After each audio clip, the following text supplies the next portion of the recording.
បាទនៅឃុំសំរោងបាទសង្កាត់ព្រែកសង្កាត់សំរោងសង្កាត់ព្រែកភ្នំរាជធានីពេញបាទប្រកួតជាមួយនឹងអំពរវ័នធីតារចនាមានជ័យ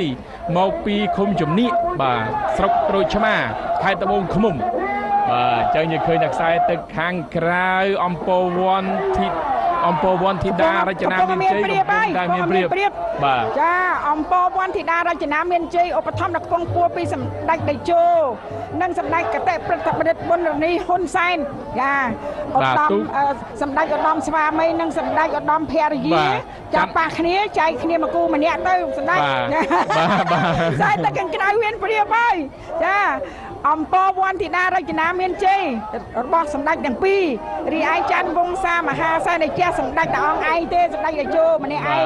ចឹងម្នាក់ទល់នឹង2នាក់3នាក់រួមគ្នាបាទខ្សែទឹកខាងក្រៅទទួលបានជ័យជំនះ